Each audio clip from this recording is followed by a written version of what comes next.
Assalamualaikum warahmatullahi wabarakatuh. Selamat datang kawan-kawan semuanya di channel Ngobrol Horor atau channel Ngobrol ini masih bersama Bro Ayung. Alhamdulillah ini video kedua setelah kita kemarin rehat cukup lama ya Bro Ayung. Semoga kawan-kawan di rumah semuanya yang lagi sakit segera diberi kesembuhan. Betul sekali. Kalau yang masih sehat ya semoga tetap diberi kekuatan, tetap diberi kesehatan. Amin. Monggo Bro Ayung, langsung waktu dan tempat dipersilakan. Baiklah. Terima kasih atas kesempatannya Mas Bi. Tanya apa kawan-kawan dulu seperti biasa. Monggo.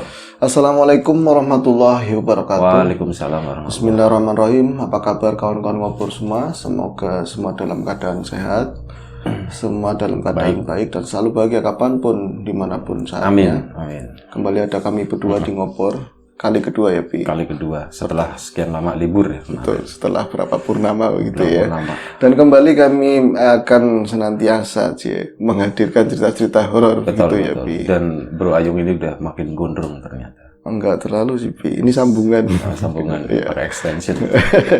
Ya. Langsung saja. Semoga kita benar-benar selalu dalam keadaan sehat benar Bi. Karena di luar memang banyak orang sakit. Betul, betul. Pancaroba katanya. Tapi ini mulai banyak hujan terus. Semoga ini masuk musim hujan ya. Penyakitnya tuh ke bawah air. Ke bawah air. Iya, seperti itu. Got ke sana dibuang. Buang ke laut sana lah. Oke. Langsung cerita ya Bi ya. Monggo. Ini ada sebuah kisah. Ada cerita dari seorang teman. Dulu kan namanya masih muda, sekarang agak tuaan Bi. Mengembara kemana-mana, ketemu kawan gitu, dan kan dari berbagai profesi. Antara lain salah seorang kawan itu memang seorang penyembuh, bisa dibilang begitu. Kalau tak ngomongin orang pintar nanti spiritual, jualan spiritus. Seorang pengobat kali ya. Pengobat. Penyembuh itu iya hanya betul. Allah. Iya, yang menyembuhkan Gusti Allah Ta'ala. Benar. Seorang yang mengusahakan kesembuhan seseorang. Betul. Tabib lah. Iya tabib, seorang tabib. Nah tabib itu multi ya. Dohir ya penyakit-penyakit lumrahan kayak kaki pegel, apa masuk angin, dan juga yang urusannya sama hal goib. Dia pernah cerita sama aku, ada kejadian di mana dia dipanggil sama seorang sama keluarga begitu ya. Jadi di satu kampung, memang nggak jauh-jauh dari sini, nggak jauh-jauh dari tempat aku, tapi dia itu sebenarnya mantu di daerah tersebut. Terus karena memang kebenaran orang yang sakit tadi itu pernah ngelihat dia itu nangani seorang, akhirnya minta nomor telepon sama keluarga tadi, namanya Fajri, Mas Fajri. Minta nomornya Mas Fajri dicatat. Akhirnya kan pada saat nggak sengaja ya, orang namanya kayak gitu penyakit, keluarga ada yang sakit, telepon sama Mas Fajri. Assalamualaikum, Mas Fajri cerita begitu ya. Ini nomor siapa? Nggak ada namanya kan. Udah dijawab Assalamualaikum. Iya dijawab, pas sudah diangkat. Waalaikumsalam gitu ya. Waalaikumsalam. Ngapunten Pak, bapak yang hubungin. Ini siapa Pak? Saya kan nggak pegang nomornya jenengan. Yo, yang penting saya ada perlu sama jenengan Mas Fajri kan? Iya Pak, saya Fajri. Ini Mbah, oh jangan panggil Mbah kayak gitu kan. Mau saya masih muda, ini kakak saya lagi kayak gini banget, lagi kayak kemen kayak gitu. Kayak gimana orang nggak pakai kayak sekarang kan video call gitu ya. Video call, enggak lagi sholah molak malik, nggak kena kayak gitu. Dodonya sakit, nafasnya pendek, kepalanya kesakitan, pokoknya jenengan mau dijemput apa saya yang datang ke sana? Ya pas sama aja ya. Dijemput apa saya yang datang ke sana? Oke. Dijemput apa saya yang ke situ gitu, dibenerin sama Mas Fajri. Iya Mas, pengen Mas. Ya udah, alamatnya di mana? Saya yang jemput aja. Ya wis kalau mau jemput ribet di situ. Dijemput saya ke sana, pas ke sana rumahnya emang agak jauh sih. Itu nggak langsung ke orang yang tadi yang lagi ngalamin sakit. Mampir ke warung. Emang enak sih diliatin. Beli rokok, tek. Ini buat saya, ini padahal begitu kan, belum kopinya apa segala macam. Tahu enggak, dia jualan. Berarti kulakan gitu iya, ya. kulakan. Sekalian mampir Mas katanya. Belanja. Iya, ya istri saya lagi nggak enak badan, sekalian belanja macam. Belum pernah saya dikasih kayak gitu. Iya. Ya kadang orang juga kan ada saatnya dimana mengharap ya. Pas lagi nggak ada. Manusiawi itu. Manusiawi. Rokok kok nggak umum. Biasanya orang ngasih ya sebungkus 2 bungkus. Iya, ini belinya selop-selopan gitu ya. Belinya selop-selopan. Terus kok nggak satu? Enggak sih, selopan masih kelihatan mau belanja. Ya separoh gitu kan. 5 terus Marlboro-nya juga ada. Samsunya ada. Wis bombong kalau gitu semangat udah gitu. Aman. Belum jajannya, kopinya serenceng 2 renceng. Orang lumayan ini, lo tampangnya kayak orang sawah. Klopot lah kayak gitu. Diboncengin lagi saya. Pak, Kalau ngomongin orang sama, ingat Pak Taswid. ingat Pak Taswid, bener. Orangnya macam itulah. Itu seperti itu. Jadi saya itu ya manusia biasa ya Mas, diboncengin. Kok nggak cerita, ini buat apa rokoknya? Saya jadi iseng tak tanyain. Daripada nanti kecewa, ditanyain. Mana cerita horornya? Ditanyain. Pak, belanjanya kok banyak banget? Iya Mas, kebeneran Mas. Jadi istri saya kan jualan, sekalian kulak. Walah, udah. Iya. Tapi jenengan ada kayak gitunya yang bikin. Jenengan ada jatahnya. Oh nggak usah, apa sih kayak itu plak-plakan di belakang kayak gitu kan. Akhirnya jalan, terus mampir ke rumahnya. Istrinya lagi sakit, dan ditatain dulu lama di situ. Mampir lagi ke warung, beli nasi, sarapan ini. Tahu balik lagi ke rumah. Buat ngasih sarapan istri, orang mah ditinggal di mana dulu kayak gitu. Angel banget ini calon pasien kayak gitu kan. Pas udah dari situ, ya mungkin saya muter-muter mau ada 1,5 jam kali baru nyampe. Balik lagi, tahu-tahu arahnya ke situ lagi, ke deket desanya si Fajri. Orang mau ditinggalin di situ itu ya. Iya, dianya muter-muter gitu ya. Saya yang dikasih mandat sih Mas, saya kan keluarganya masih dibilang masih peripean apalah jauh kayak gitu. Jadi kalau dengan kesana sendiri kan tutak-tutuk katanya, nggak paham. Nah, saya harus dampingin. Dalam hati saya, ya kayak gitu sih boleh, tapi caranya nggak kayak gini. Sekarang ke Semarang dulu apa kemana nggak apa-apa ya gitu kan. Datang ke rumah si pasien tersebut. Rumahnya ada di dekatnya sawah, tapi sebelum sawah itu ada kebun-kebun bambu, terus turi kayu kayak gitulah. Tapi bener-bener kebun itu lapang. Panjang lah jauh tapi dari rumah sawah sela-selanya kelihatan gitu ya, di sela-sela pohon itu kedengeran memang dari dalam rumahnya nggak gede Mas, jadi saya aja masuknya lewat pintu belakang, katanya pintu depan itu nggak pernah dibuka soalnya nggak cocok sama depannya. Jadi sakit selangkah begini, itu gang itu cuma paling selangkah buat motor doang. Semeter lah ya. Meter itu di depannya masih saudara, tapi nggak cocok. Makanya pintunya selalu lewat belakang. Pak, lo Mas, lewatnya sini katanya lewat belakang. Oh enggak enak lewat belakang. Miskin nurut kayak itu. Galakan dia, saya kan banyak kayak gitu. Akhirnya ini Mas masuk Mas lewat sini. Lewatin di kamar ada mungkin anaknya tidur jebra kayak gitu, udah meleding begitu Mas. Astagfirullahaladzim, tapi kan begini saya kayak gitu sih. Masuk lagi kamar pada buka, pada tiduran memang jam berapa Mas Farji? Sorry ya jam-jam tanggung itu, jam beduk mungkin habis duhuran. Iya, jam beduk pada tiduran itu.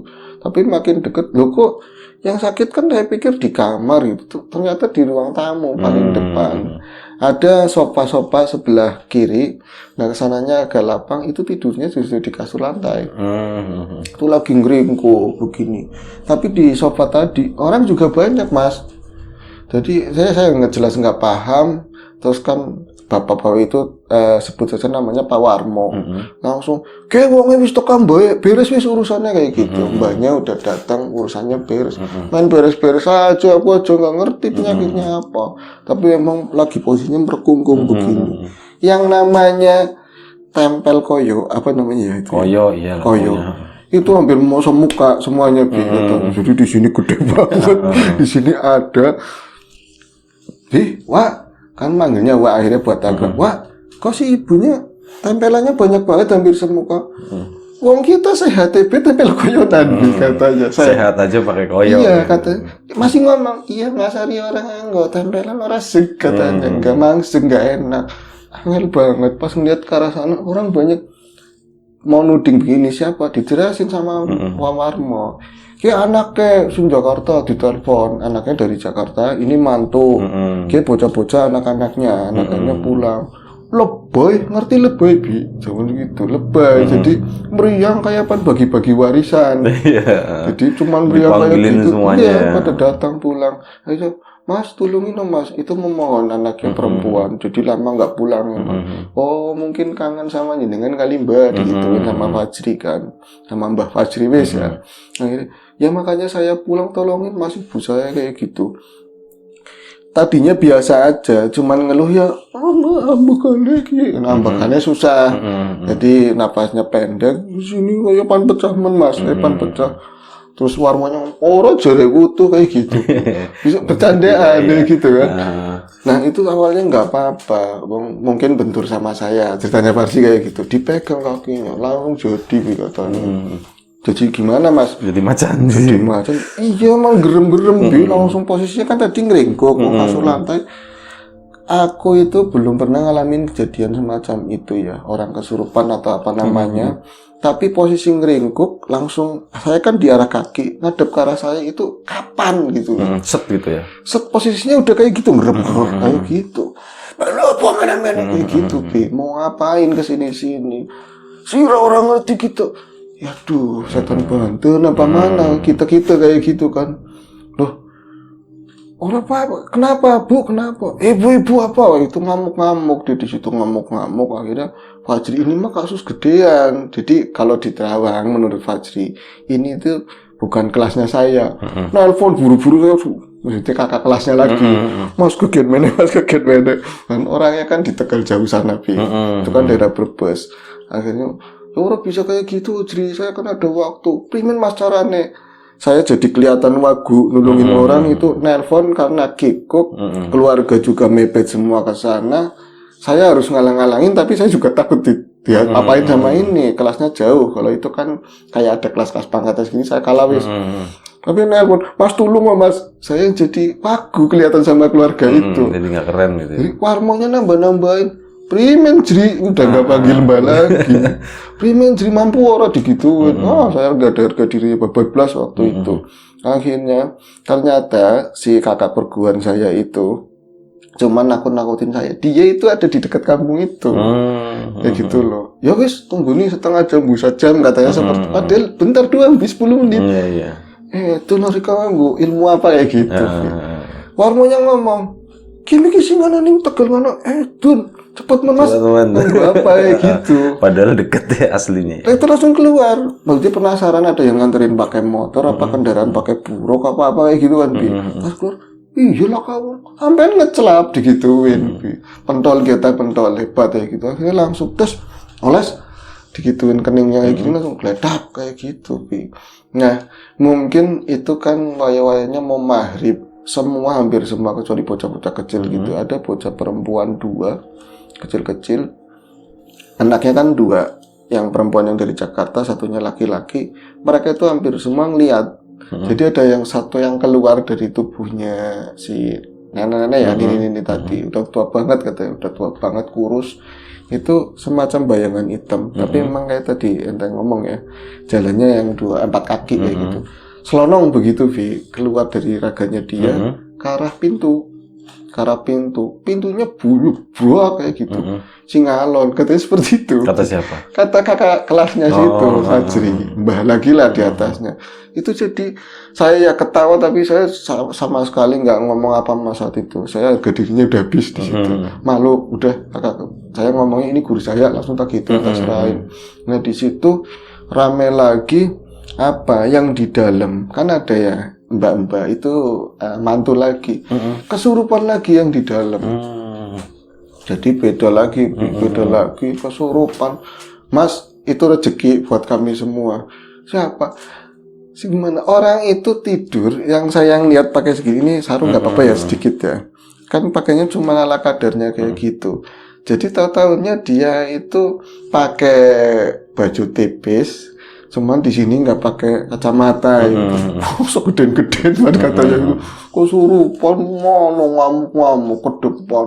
Ngajar kabeh. Tapi suaranya laki-laki, rambutnya awut-awutan begitu. Mau nyerang ke semuanya, ke guru saya kayak gitu ya. Terus mau ngantem ke Warmo.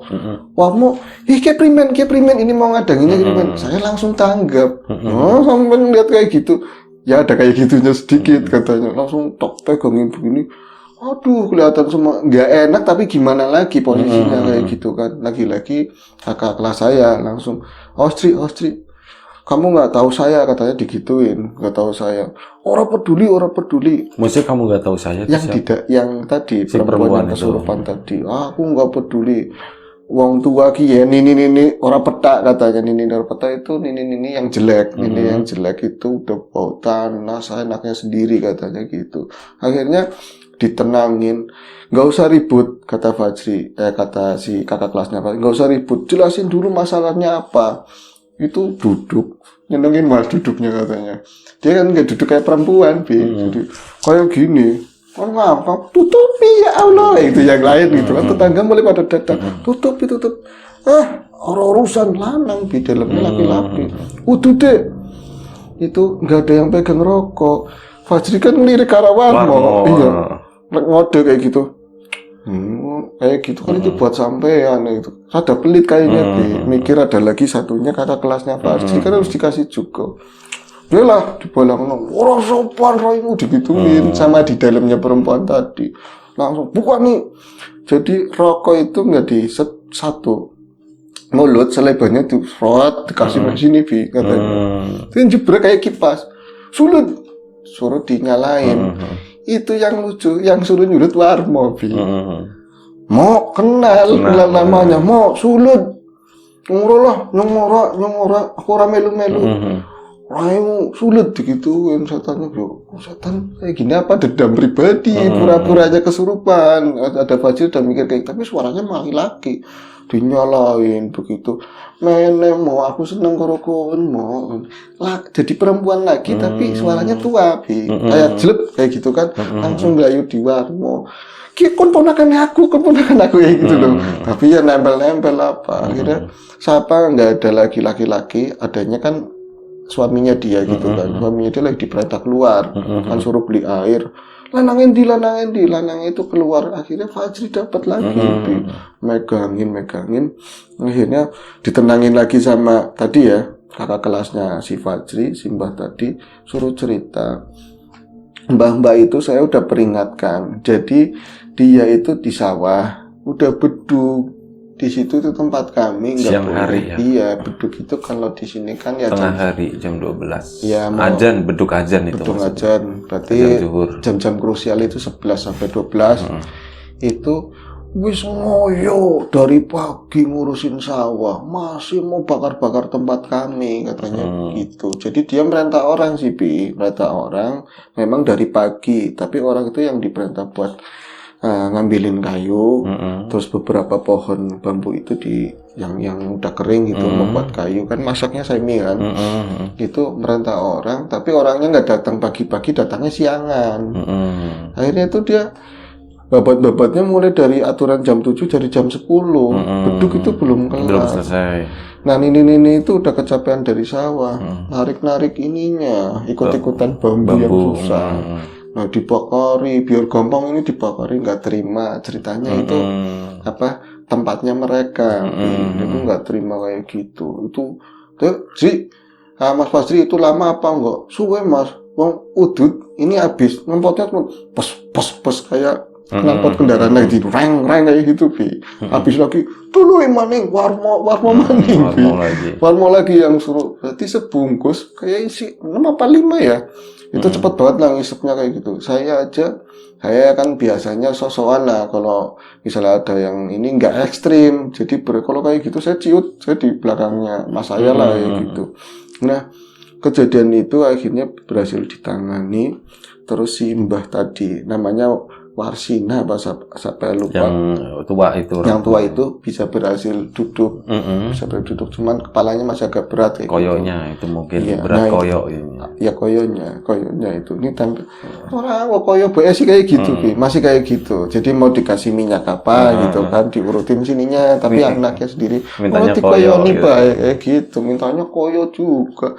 Akhirnya mak nurut sih mak, ada yang ngomong kayak gitu anaknya. Nah setelah itu ini kan selesai mas, ya nanti jangan terlalu capek, untuk sementara jangan kebun itu dulu.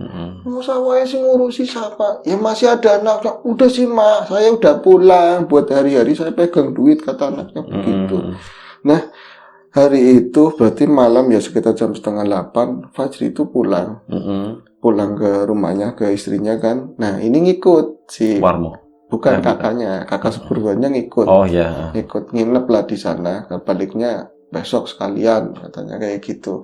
Nah tahu-tahu dapat telepon lagi pagi-pagi Bi, sekitar jam 8-an. Si Fajrinya. Iya Fajri dapat telepon dari Warmo jam 8-an. Ternyata Mas, ponakan aku nang ndi Mas, putune aku nang ndi, putunya aku berarti cucunya aku di mana? Yang nggak tahu cucu-cucunya sendiri panahnya ke kami. Lucu Mas, ke pasien aneh katanya sing namanya Warmo. Lah enggak Mas, kemarin kan Citung lihat siapa? Siapa namanya ya? Namanya lucu loh Bi, namanya Sani apa? Sunu, namanya Sunu Bi. Si Sunu bukannya ini berarti anaknya yang dari Jakarta. Berarti cucunya Mbak yang kemarin sakit. Iya Mas, nang endi katanya. Bukan, aku nggak tahu. Jadi emosi Mas. Saya nggak ngumpetin Om Warmo. Wah Warmo saya nggak ngumpet. Ya bukan begitu. Sampean kan orang pinter. Hilang, sing bengi hilang. Berarti lagi ada rame-rame kayak gitu. Itu hilang. Nah hilang. Akhirnya Mas, tolong dideteksi Mas sebaik mungkin katanya harus ketemu. Soalnya harus sekolah ke Jakarta. Harus sekolah, wah harus sembuh gitu ya. Terus belum ketemu. Akhirnya apa? Alah pegawaian maning kata Fajri, pegawaian lagi, kerjaan lagi. Orang kemarin Fajri kan masih ya kayak gitulah, kemarin yang jatahnya rokok buat dia itu dibagi sama sini kan, amplop nggak enak, tadinya mau dikasih ke dia Mas dengan kayak gitu kan, hormatin udah apa disuruh ke sana lagi, tahu-tahu bocahnya udah ketemu. Bocahnya udah ketemu Mas, ketemu Mas, cucunya aku udah ketemu. Tapi kayak Mas Dodi ini, tapi seperti itu jadinya. Kenapa ya? Angel Bi, maunya duduk di atas motor. Motor itu di depan rumah, motornya depan rumah. Motornya tetangga yang depan rumah yang nggak temenan. Yang musuhan itu. Iya, kan jangankan motornya yang distandarin 2 itu didudukin, ngenjek latarnya aja najis Bi. Cucunya di situ, itu yang bikin tambah meriang, sakit kok. Mau ke sana itu malas banget, tapi kan ibunya, Tom sini duduk sini, ngomongnya kan cara Melayuan ya Indonesia. Sini, cuman kayak gitu. Tapi si tangan itu merekungkung semuanya, dua-duanya itu kayak gini, kayak kunci kayak gini, posisinya kayak gini. Terus dia nunjukin, ini pakai ini ke sana ke kebun. Terus nanti berubah lagi kayak gitu. Terus ditanyain, akhirnya kan Fajri ke sana masih ada di atas motor. Loh, mau katanya ini hilang. Ketemunya di mana? Ya di atas motor. Saya lewat Mas, saya itu dari jam berarti ditelepon subuh. Orang tuanya mungkin kemarin capek, nggak ada yang bocah itu di mana. Teman sempat nanya sih, berarti bapaknya si bocah, si Sunu mana? Ngarep di depan kayak gitu, maksudnya di depan di balai di ruang itu. Tahu-taunya bener firasatnya bapaknya dari jam segitu, itu bocah udah hilang, udah jelas.